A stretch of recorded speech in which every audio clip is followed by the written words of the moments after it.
Welcome to your Houston Rewind for the first week of October. I'm KHOU 11 digital anchor Brandy Smith.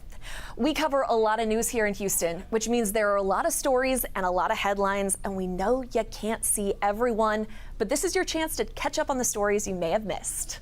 Let's rewind. On Monday, Governor Abbott announced a new hire. John P. Scott is the school safety chief for Texas schools. The newly created role verifies school districts are practicing policies passed by the legislature. Scott will report directly to the head of the Texas Education Agency. And according to the governor's office, Scott will help boost communication between the TEA, law enforcement agencies like DPS, and the governor. Parents, we want to hear from you in a new KHOU 11 survey. It focuses on safety in schools. All you have to do is text the word school to 713-526-1111, and we will text you back a link to go straight to that survey. Also on Monday, Harris County's new elections administrator demonstrated what voters should expect ahead of the general election. During early voting and on November 8th, Harris County voters will get 2 sheets of ballot paper, make their selections, print it out, double check and correct if needed, then walk both sheets over to another machine and scan those in to record their votes. That's for people voting in person. As of Monday, the county had received 66,000 mail-in ballot applications and was getting ready to send those ballots out. Voters should begin looking for their ballots toward the end of this week, maybe Saturday or Monday. That'll give them roughly 30 days to review their ballot and to cast their ballot. Last session, the legislature passed a new requirement that mail-in voters include their Texas ID or social security number on their ballot application. Election workers say as people have learned that new system, the percentage of rejected ballots is decreasing. The viral videos out there prove it. Catalytic converter thefts can happen just about any time, just about anywhere. Still, a Houston man says he was surprised his truck got targeted in an airport parking lot. Lauren Tallarico talked to him on Monday. On Saturday, it was very surprising when Sharik Ghani got into his truck after a 24-hour business trip. I turned on my car and it startled me. Startled by the sound of his rumbling Toyota Tacoma. The security guard came by and said, "Look underneath the truck."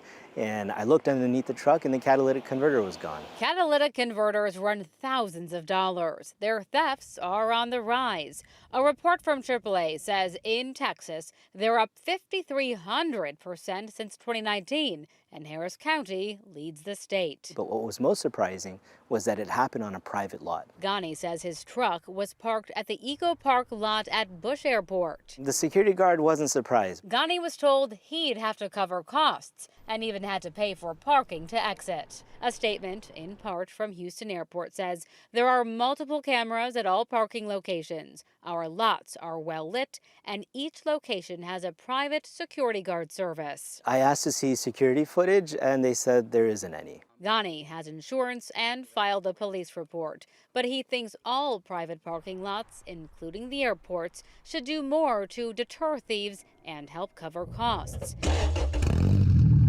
And when it comes to parking around Houston from now on, I'm going to do my due diligence and see who has the best security presence. While Ghani will have to pay for repairs to his truck, Houston airports did say they refund parking payments when something like this happens. Have you seen one of these on the road? The all-electric truck that kind of looks like a science experiment joins a very small list of battery-powered pickups. On Monday, Tiffany Craig took a ride in the Rivian. The looks, the thumbs up, the attention. This ride stands out. I like the waving, like you're the parade or something. Right, yeah, it is interesting. You're the attraction. We're taking a spin in Jay Ward's Rivian truck. Did people think you were nuts? Of course, getting an EV truck, which is one of the first that's actually hit the market. Of course, people think you're a little nuts. Rivian is a startup. The company says more than 6,000 of its trucks are on the road in the U.S.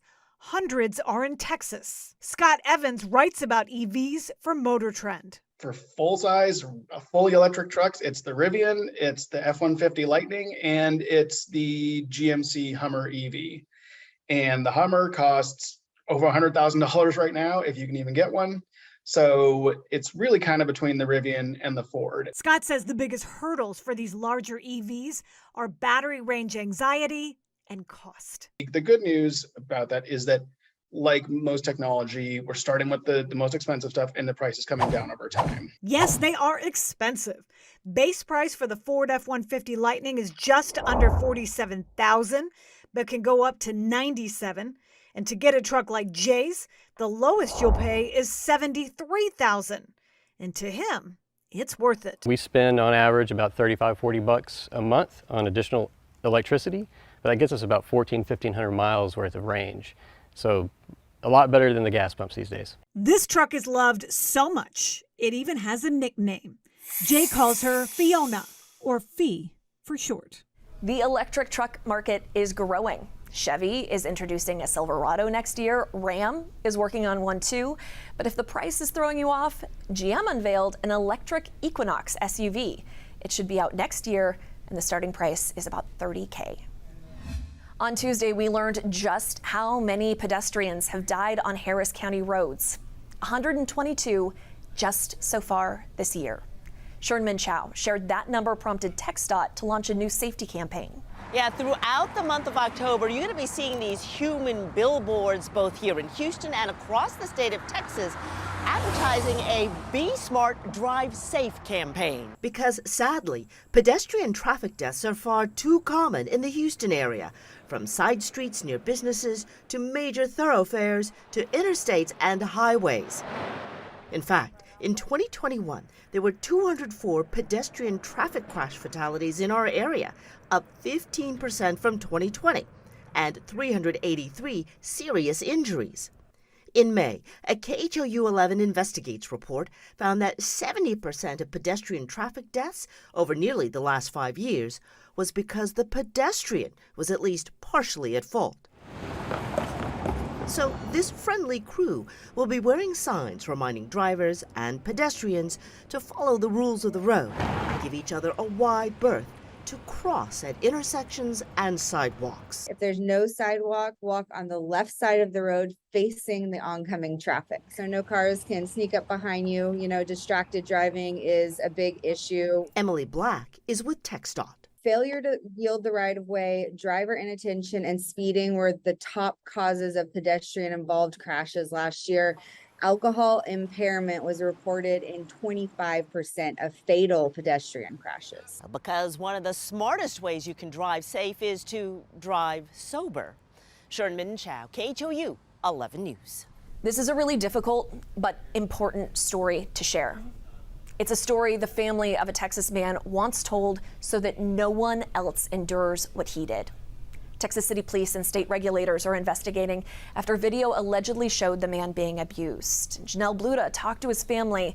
Another warning, this video is difficult to watch. The family says their 87-year-old grandfather has been telling them about the abuse for years, but they say they never had proof until now.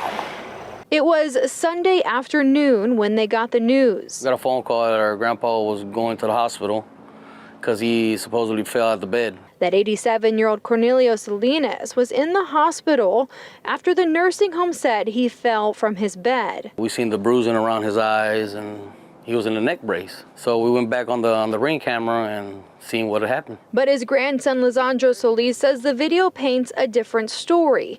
You can see Salinas, who only has one leg, is on the floor when two employees hit, kick, and drag him back to his bed. They pull him onto the bed and close the curtain, hiding everything that happened after that. When they're closing the curtain, you can see her hand like she's gonna hit somebody. He says they were behind the curtain for 15 to 20 minutes and his grandfather ended up on the floor again. We literally cried, we were angry. We wanted to, go do something. Solis says they installed the camera a year or two ago after his grandfather complained of the abuse. He says the camera wasn't hidden. It's posted outside in the hallway on his door that there's video surveillance in there. The facility, Solidago Health and Rehabilitation, released a statement in response saying the health and safety of the residents remains their first priority, and they enforce strict policies prohibiting patient abuse. They say prompt action has been taken to ensure their residents are safe, and any violations of the abuse policy are reported to the appropriate agencies and legal authorities, and the facility works closely with those agencies. But Solis says they want justice. They want the employees to be charged and the facility to be shut down. We don't even know how long that has been happening. or if anybody else is going through that. Texas City Police say they are investigating, and so is the State Department of Health and Human Services, which regulates nursing facilities. 2 days after our story aired, the Texas City nursing home where that incident happened announced it fired the employees. The facility, Solidago Health and Rehabilitation, released this updated statement. It reads in part, quote, "We remain shocked and saddened that this troubling incident occurred at Solidago Health and Rehabilitation. Protecting the health and safety of all our residents in our care remains a top priority, which is why we took prompt action to keep our residents safe. At the conclusion of the internal investigation, the employees involved in the incident were terminated as a result of violating the company's policies. Our thoughts remain with the resident and his family during this difficult time." An update to a story we told you about in mid-August. Some residents are finally moving back into the Royalton at River Oaks. A water leak forced people to find a new place to stay for weeks. Not everyone is back, though. Some units are undergoing extensive repairs and are still closed. With about a month to go until Election Day, we're getting a better look at a group that will be key to victory in the governor's race. Len Cannon broke down the numbers. Last month, we learned Hispanics became the largest demographic in Texas, according to the U.S. Census. We have the results of our poll with the Texas Hispanic Policy Foundation, showing how they will be voting. And first up, the all-important governor's race. Likely Latino voters support Beto O'Rourke over Governor Greg Abbott, 51% to 39%. With that in mind, we decided to dig deeper into some of the issues. Here's one of them. Hispanics split about what is happening along the border. More than half of Hispanics in the state, 54%, approve of sending extra DPS troopers to the border. So what about Governor Abbott's idea of busing migrants north? 44% of Hispanics actually support this idea, while 38% oppose it. And then there is abortion. More than half of Hispanics, 57% polled, say they want to make it easier for a woman to get an abortion. A third say Texas law preventing abortions in most cases should stay the way it is. So what does it all tell us for next month's election? Historically, Hispanics have not voted in as large numbers as blacks and whites. So it comes down to one thing we hear every time at election season: turnout. You can read up on more big takeaways from our poll with the Texas Hispanic Policy Foundation. Just text the word VOTE to 713-526-1111. We'll send you links to those articles. A new temporary shelter for migrants from the Texas-Mexico border opened in Houston. It'll house about 50 people each week as they wait for their flight to the destination of their immigration court date. The shelter is designed to relieve overcrowding at border facilities. A night stay, 2-night stay maybe, take a shower, get some proper rest. Some of them have been on journeys for several months, so they get proper rest, and even talk to them about their documents, like what do they have in hand, that what was given to them by Homeland Security. So giving them a little bit more information about that. The shelter will be open up to 3 months or until the nearly $3 million FEMA grant runs out. Politicians make a lot of promises on the campaign trail, promises they can't always deliver.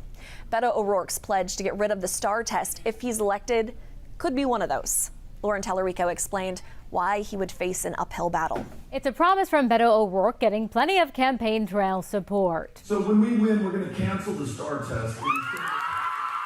Canceling the STAR test so teachers have more time to connect with students. STAR is the state's standardized test and is high stakes for both students and districts, meant to measure how they're doing. It can impact passing a grade, too.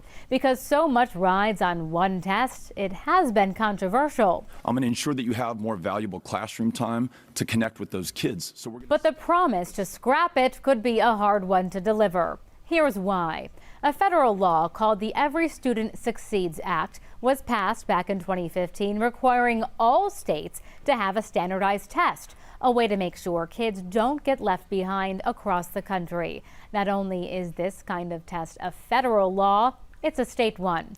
Governor Greg Abbott's office did not respond to our request for comment, but he's the one who signed off on a bill that made passing the STAR test a requirement for high school graduation back in 2015. Since then, there has been some adjustment, and students don't necessarily have to pass STAR to move on, but it's a process. When it comes to flat out getting rid of it, KHOU political analyst Bob Stein says if elected governor, Beto O'Rourke would need support from the Republican-controlled legislature or an executive order, which would likely end up in court. I'm Lauren Tallarico, KHOU 11 News. And just a reminder, this coming Tuesday, October 11th, is the last day to register to vote ahead of the November election. Early voting starts October 24th and runs through November 4th. Then Election Day is November 8th. A day after we showed you that heartbreaking video of alleged abuse inside a nursing home, KHOU 11 talked to experts about what you can do to protect your loved ones. Janelle Bluda followed up on the story. It's a shocking statistic. A 2012 Michigan State University study determined that 1 out of every 4 people living in a nursing home suffer physical abuse, and that was 10 years ago. We're now on track for elder abuse to triple in the decade between 2020 and 2030. Jacqueline Pontello is part of the Elder Justice Project and says it's not often you see elder abuse caught on camera, but a Houston family says their 87-year-old grandfather ended up in the hospital after being assaulted by 2 nursing home employees. That is absolutely rare. This family did one of the most incredible protective steps by installing that Ring camera. Pontello says signs of elderly abuse include frequent injuries, unexplained bruising, loved ones seem depressed, confused, even isolated, or they're in fear. That their conversations with the care staff are not warm and positive and upbeat, but that they quit talking when one of those people comes in the room. To help, you can call your local ombudsman like Lisa Hayes. We're advocates for nursing home residents, and basically the word ombudsman means we speak for those who can't. Hayes says when looking for a new nursing home, pay close attention to the staffing, smells, and condition of other residents. We often use the phrase, don't fall in love with the lobby. A lot of facilities have lovely lobbies, but that has nothing to do with the staffing and the care. And says if you want, you have the right to install a camera in their room. There is a Texas state law that allows it. There is some required forms and making sure that the privacy of the roommate is protected. But we do encourage things such as video surveillance. Lastly, you can file a complaint with the state if you want to check a nursing home's complaint record. Both say Medicare.gov is a great tool. It gives each facility a rating and overview of past complaints and inspections. But remember, elderly abuse doesn't just happen inside a nursing home. It can happen inside a home, by a caregiver, or even a family member. We've put links to all of those resources on our website, KHOU.com. The trial started Thursday for the Baytown police officer indicted for shooting and killing Pamela Turner in 2019. Juan De La Cruz is charged with aggravated assault by a public servant, which is a first-degree felony. Day one included new video from the officer's body camera, and Anna Bennett reported we also learned more about the struggle in those final moments. More than 2 years after being charged, Juan De La Cruz walked into this downtown Houston courtroom and pleaded not guilty on opening day of his trial. Judge Chuck Silverman allowed video, but no audio to be broadcast. During opening statements, prosecutor Tim Adams walked the jury through the night of May 13, 2019 at the Brixton Apartments in Baytown. Turner and De La Cruz both lived there. De La Cruz was working security, patrolling in a marked car in uniform, saw Turner, ran her name, and saw that she had outstanding warrants. Adams says during a struggle, De La Cruz used his taser twice. Turner fell to the ground. Then she grabbed the stun gun as De La Cruz tried to cuff her and pulled the trigger. That's when the officer jumped off and fired 5 shots. 3 of them hit Turner, killing her. Adams told the jury while tasers should be used in some situations, this was not one of them. It did not have to happen, said Adams. It should not have happened. Defense lawyer Gregory Pagel opted to give his statement later in the trial. Prosecutors played body camera video of the struggle and the shooting for the jury several times. Lieutenant Eric Lopez with the Texas Rangers testified Turner resisted arrest, then used the taser on De La Cruz's genitals, which he says can cause serious bodily injury. When asked by Cagle about the use of deadly force here, Lieutenant Lopez replied, quote, "My opinion was that it was reasonable." I don't care what the Texas Rangers said. It is no way to justify this. Lawyer Ben Crump is representing Turner's family in a civil lawsuit over her death. Turner's daughter had this message for De La Cruz. I pray that she pops up in your dreams as you try to have a restful night, because that's what happens to me. I see this video over and over and over and over, and I can't get it out of my head, and I hate you for what you did. If convicted, De La Cruz faces between 5 years to life in prison. You can watch more coverage of the trial in this playlist on the KHOU 11 YouTube channel. Gubernatorial candidate Beto O'Rourke campaigned in Houston Thursday afternoon, continuing to reach out to college students. He sat down with Len Cannon, who asked the Democrat about all the race's big topics, including abortion, gun laws, and immigration. How's everybody doing? Beto O'Rourke getting a warm welcome from Rice University students, but he is swimming against a swift political current. A Democrat hasn't won a statewide race in Texas in more than 30 years. He believes the current will change by reaching out to young voters. Absolutely. I think they are the margin of victory. On abortion, O'Rourke believes we should return to Roe v. Wade. Do you understand the argument from many people, men and women, who say we want to protect the rights of the unborn? I absolutely do. And I would never attempt to persuade someone to do anything that was against their faith or their beliefs or what they know to be true.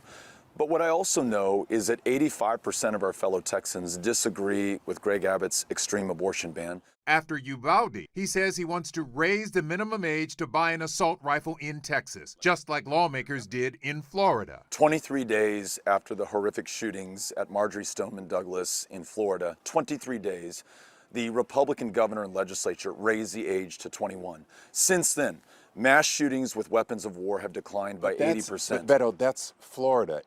In Texas, you know what the feelings are about raising the age. How are you going to convince a legislature to do that? Most Texans agree with it. And my point about Florida is there's nothing about being a Republican that precludes you from common sense and doing the right thing at the right time. On the border crisis, he wants to provide a guest worker program and lift the cap on visas. Are you saying that everybody who crosses the border should become a citizen? Absolutely not. I'll give you an example. For those who petition for asylum in this country, they're now waiting 6 years. I say, let's get that down to 6 weeks. If the answer is yes, welcome to America. And if the answer is no, you must return to your home country. No question about it. We are a nation of laws. We're going to make sure that you and everyone here follows them.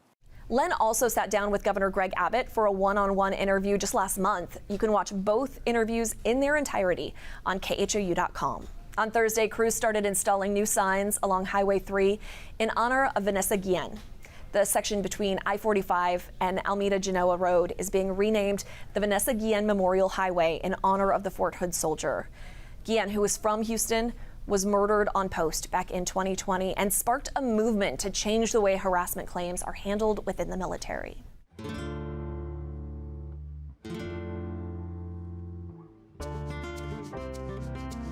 As we continue to celebrate Hispanic Heritage Month, we explored the culture's music on Thursday. A Houston area Tejano band, a family operation that endured so much in the past few years, is back performing again. Ron Trevino has the story of Grupo Legato.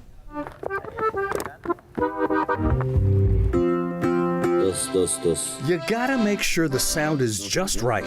I don't think I've ever sang this early. Even when the stage is your own backyard. Grupo Legato. Legato means united.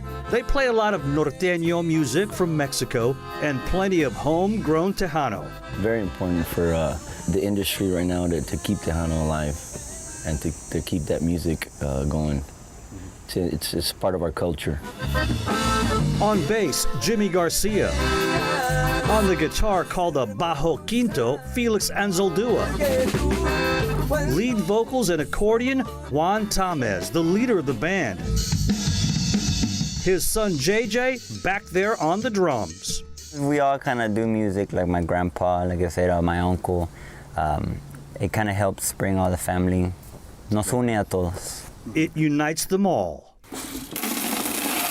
Juan's wife of 20 years, Bede, is the band manager. We enjoy it a lot just because it's the whole family is involved.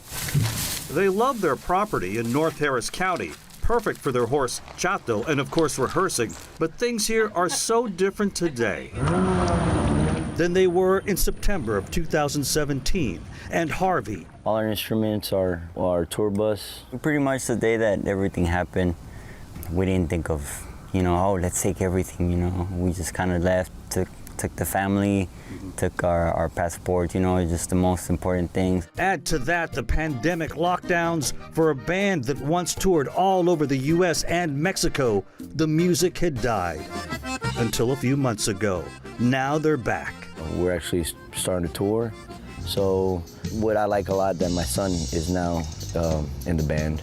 Young JJ is a college kid studying to be an engineer, but really he's already an engineer of accordions. How complex are accordions? This is a 5-switch accordion. He repairs and tunes them.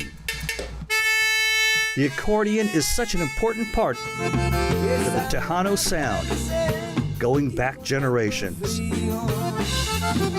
Grupo Legato back in business, keeping their musical Hispanic heritage alive. Ron Trevino, KHOU 11 News. On Friday, the man suspected of kidnapping and killing his ex-girlfriend, a mother of 4, appeared in court to answer to those charges. Daniel Chacon was caught in Mexico Wednesday night. Michelle Choi was in court when a judge set Chacon's $1 million bond. 30-year-old Daniel Chacon was transferred and booked into Harris County Jail overnight. Now, he was supposed to be in probable cause court this morning, but instead waived his right to appear. However, his charges were still read. Here's the moment the judge set his bail. Given the facts and circumstances, given the flight from prosecution, I'm going to set the bail in this case at $1 million. He's not eligible for a personal bond, nor am I inclined to grant one under these circumstances. Considering him a flight risk, along with going through his history of domestic violence charges and convictions, including several here in Harris County, the judge set Chacon's bond at $1 million, double what the state asked for. Bond conditions were also set, including being placed on 24-hour house arrest, no contact with the victim's family, and surrendering his passport. Chacon is currently charged with aggravated kidnapping and a prime person of interest in his ex-girlfriend Mayra Gutierrez's death. This is video of him arriving at the Pasadena Police Department yesterday afternoon after officers took custody of him in Webb County. Chacon fled to Mexico but surrendered along the border Wednesday night. Investigators say on Monday, Chacon forced Gutierrez, the mother of a 6-month-old baby, into her SUV at gunpoint from his Pasadena apartment complex. Gutierrez was later found shot to death 10 miles away. At this time, police have not charged Chacon with murder, but we're told those charges will likely be coming soon. In court, prosecutors revealed the day before Gutierrez was killed, Chacon's uncle told police his nephew told him, quote, "I think I'm going to have to kill this girl." And the day of the alleged kidnapping incident, Chacon stopped by his uncle's home saying he messed up, asked for a new shirt before leaving. In court, we also learned Chacon's lived here in the Houston area for more than 20 years, and he has 3 children he provides for. Now, it's still unclear who will get custody of the couple's 6-month-old baby. We're looking into that. Meanwhile, Gutierrez's family tells us Mayra's viewing is tonight, and she will be laid to rest tomorrow. To read more about this case, go to KHOU.com. We will post any updates there as we follow this story. I'm announcing a pardon for all prior federal offenses for the simple possession of marijuana. In a video released by the White House, President Biden also called on governors to do the same at the state level. The president said it makes no sense for people's lives to be ruined with federal convictions for something that's now legal in several states. He also wants to change the federal classification of marijuana, which is currently considered a Schedule I drug like heroin, PCP, and crack cocaine. That change is something a Houston area dispensary has been waiting for, and I talked to the owners on Friday. The Urban Flower Company in Southeast Houston looks like a speakeasy, and that's on purpose. They're not expecting a bar theme that is a nod to the 1920s Prohibition era. Just as alcohol production and sales were banned during Prohibition, marijuana has faced similar legislation for decades. There's so much disparity from state to state. Recently, restrictions have eased, even in Texas, allowing dispensaries like Urban Flower to bloom. Feels like it's naughty, but it's not. The bottles behind the bar aren't full of booze, they're full of buds. We sell the top shelf hemp and cannabis products, legal THC, CBD, other cannabinoids. And that's legal in Texas. All of these are legal in Texas. All the snacks, syrups, cereals, and more. People have gotten very creative about the delivery of the hemp products. To add Neri Jaquez, President Biden's announcement Thursday, A pardon for all prior federal offenses for the simple possession of marijuana. Popped the cork. It's a huge step towards the progress of reforming those outdated laws. Pardons here in Texas won't happen under Governor Greg Abbott, but the state doesn't get a say in how the federal government classifies substances. I'm asking the Secretary of Health and Human Services and the Attorney General to initiate a process to review how marijuana is scheduled under federal law. It'll likely take years for the change to happen, if it does. But the dispensary's owners know all it takes is a seed and patience for a flower to blossom. It's time for that change.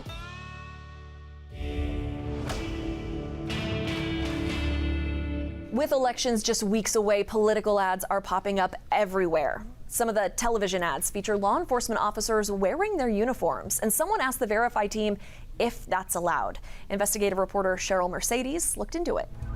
Across America, there are too many scenes like this. It's election season and politicians are quickly buying up TV time. Some of them include uniformed police officers. Susan asked the Verify team to find out, are law enforcement officials allowed to appear in uniform in television ads for specific candidates? We have two sources for this. Senior legal analyst at the Texas Ethics Commission, Patty Shannon, and Texas Election Code Title 15, which regulates political funds and campaigns. According to Chapter 225 of the Election Code, which regulates political advertising and campaign communications, an officer or employee of a political subdivision cannot use public resources for political advertising. The Texas Ethics Commission has the jurisdiction to interpret that code and enforce it. But senior legal analyst Shannon explains this one is not that cut and dry. She says if the city or county owns the uniform the officer is wearing in the political ad, then he cannot wear it. If the officer purchased the uniform with his own money, then he can. She adds typically that officer cannot wear his badge or stand in front of a government-owned vehicle or building bearing his employer's logo. So whether or not law enforcement officers are allowed to appear in campaign ads depends on who paid for the uniform. If you see an ad you believe is in violation of that code, you can submit it online to the Texas Ethics Commission for review. They meet 4 times a year. The next one is in December. With your Verify, I'm Cheryl Mercedes. Hope that helped you catch up on the past week and you are ready for the next one. Remember, you can tune into KHOU 11 on air, online via KHOU.com and YouTube, as well as by using our KHOU 11 Plus app on Roku and Fire TV. Have a great week.